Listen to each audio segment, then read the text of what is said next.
collection of linked stories. So the characters move in and out of the same stories. They come together to form a novel that's set in a small Midwestern city, 1967 and 1968. And the events in the book culminate in some pretty significant political happenings during that particular time. At the center of the stories, and most of the characters live or work in a certain neighborhood. So they move in and out of each other's houses, they appear at each other's churches and stores, etc. And at the center of all of this is the Jones family, which lives on a particular block. It's a husband, a wife, and 3 sons. The oldest son's name's Ed. And I'm going to read a part in which he has an experience.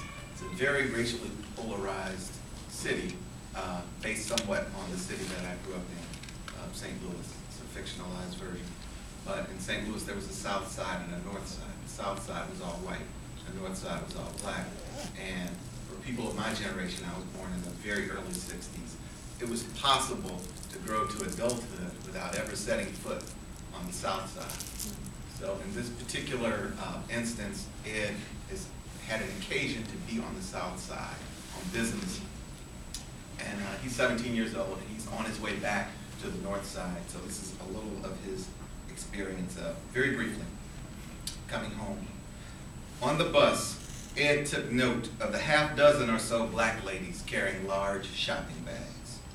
The bags held the clothes they were required to wear when cleaning white people's houses.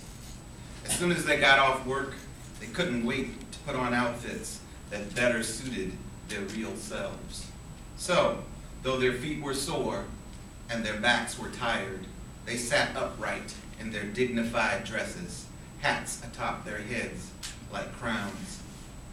Ed recognized his grandmother in their careworn faces.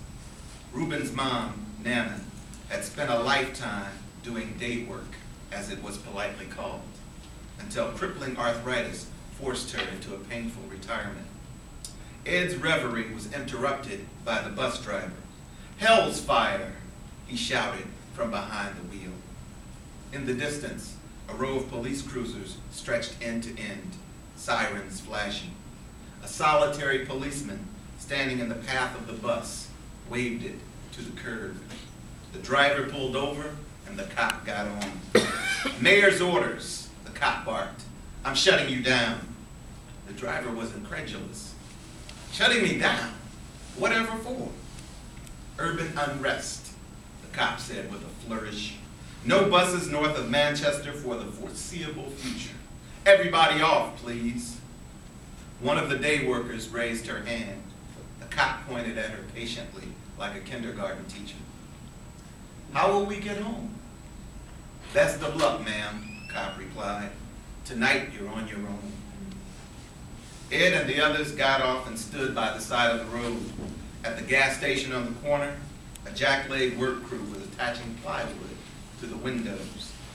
Shirtless and lean, the workers were so tan and muscled that they looked like black men. Ed approached them and discovered they were not. But they weren't unfriendly, just busy. As they hurried about their work, a few other stragglers from the bus joined Ed on the station's lot. "Hurricane coming?" an old woman asked. One of the workers, a cigarette hanging from his lips, turned and answered her. His tone was surprisingly polite.